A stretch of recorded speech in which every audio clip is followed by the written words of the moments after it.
사무엘하 20장.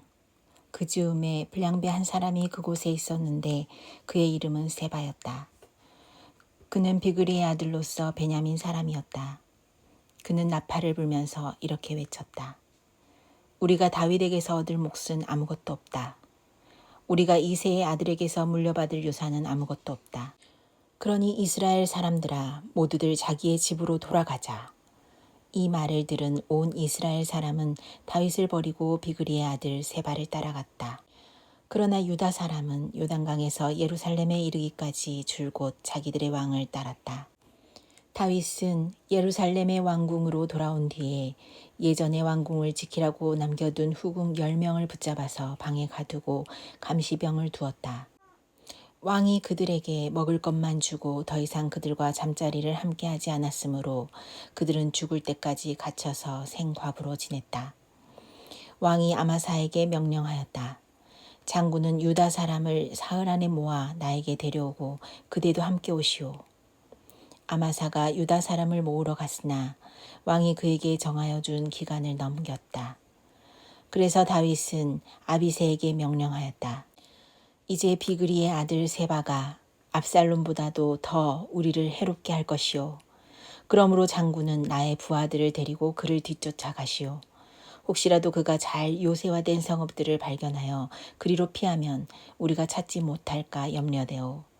그래서 요압의 부하들과 그렛 사람과 블렛 사람과 모든 용사가 비그리의 아들 세바를 뒤쫓아가려고 아비새를 따라 예루살렘 밖으로 나갔다.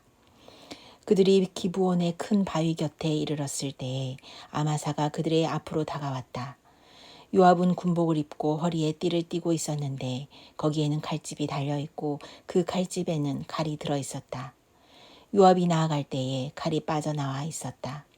요압은 아마사에게 형님 평안하시오 하고 말하면서 오른손으로 아마사의 독수염을 붙잡고 입을 맞추었다. 요압이 다른 손으로 칼을 빼어 잡았는데 아마사는 그것을 눈치채지 못하였다. 요압이 그 칼로 아마사의 배를 찔러서 그의 창자가 땅바닥에 쏟아지게 하니 다시 찌를 필요도 없이 아마사가 죽었다.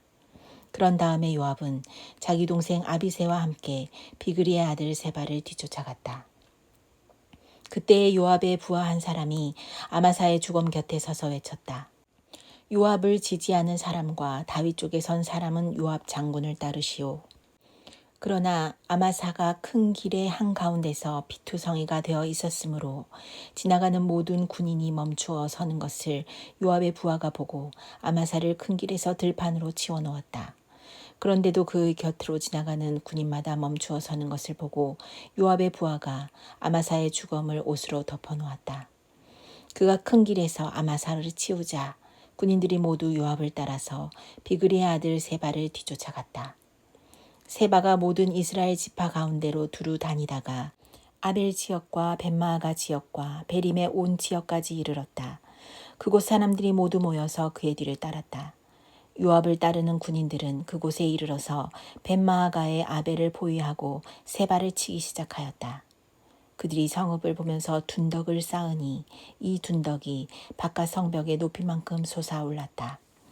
요압을 따르는 모든 군인이 성벽을 무너뜨리려고 부수기 시작하니 그 성읍에서 슬기로운 여인 하나가 이렇게 외쳤다. 제 말을 들어보십시오. 좀 들어보시기 바랍니다. 제가 장군께 드릴 말씀이 있으니 요압 장군께 이리로 가까이 오시라고 말씀을 좀 전하여 주십시오. 요압이 그 여인에게 가까이 가니 그 여인이 요압 장군이십니까? 하고 물었다. 요압이 그렇소 하고 대답하니 그 여인이 요압에게 이 요종의 말을 좀 들어보시기 바랍니다 하였다. 요압이 말하였다. 어서 말하여 보시오. 그 여인이 말하였다. 옛날 속담에도 물어볼 곳이 있으면 아벨 지역에 가서 물어보아라 하였고 또 그렇게 해서 무슨 일이든지 해결하였습니다. 저는 이스라엘에서 평화롭고 충실하게 사는 사람들 가운데 하나입니다. 그런데 장군께서는 지금 이스라엘에서 어머니와 같은 성읍을 하나 멸망시키려고 애쓰십니다. 왜 주님께서 주신 유산을 삼키려고 하십니까? 요압이 대답하였다. 나는 절대로 그러는 것이 아니오. 정말로 그렇지가 않소. 나는 삼키거나 멸망시키려는 것이 아니오. 그 일이 그런 것이 아니오. 사실은 에브라임 산간지방 출신인 비그리의 아들 세바라는 사람이 다윗 왕에게 반기를 들어서 반란을 일으켰소. 여러분이 그 사람만 내주면 내가 이 성읍에서 물러가겠소. 그 여인이 요압에게 말하였다.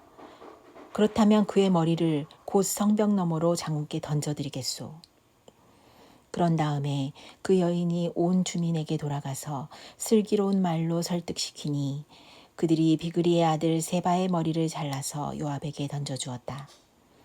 요압이 나팔을 부니 모든 군인이 그 성읍에서 떠나 저마다 자기 집으로 흩어져서 돌아갔다. 요압은 왕이 있는 예루살렘으로 돌아갔다.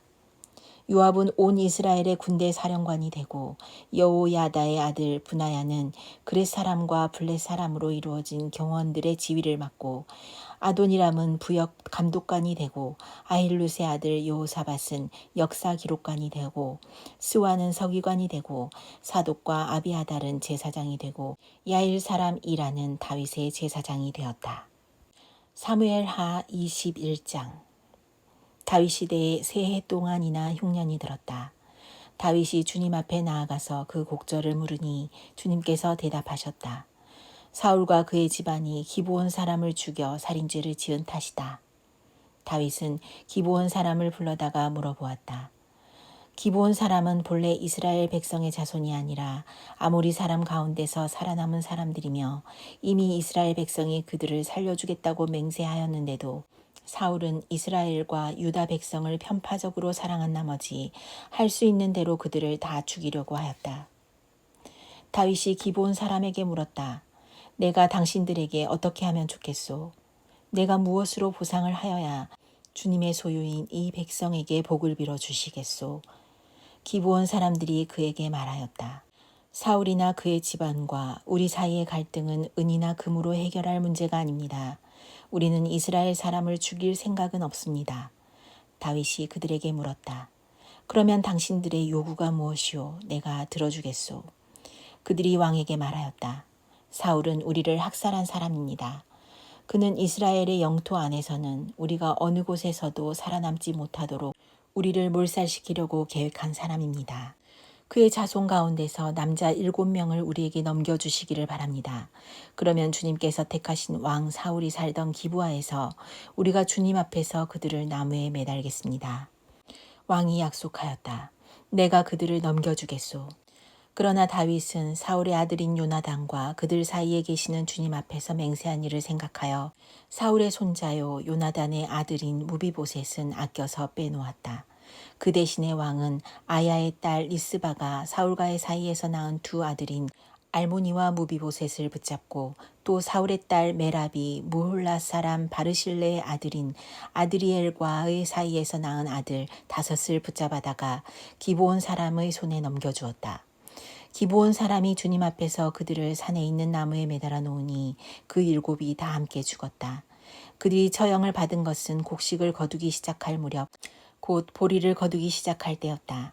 그때 아야의 딸 리스바가 굵은 배로 만든 천을 가져다가 바윗돌 위에 쳐놓고 그 밑에 앉아서 보리를 거두기 시작할 때로부터 하늘에서 그 주검 위로 가을비가 쏟아질 때까지 낮에는 공중의 새가 그 주검 위에 내려앉지 못하게 하고 밤에는 들짐승들이 얼씬도 하지 못하게 하였다.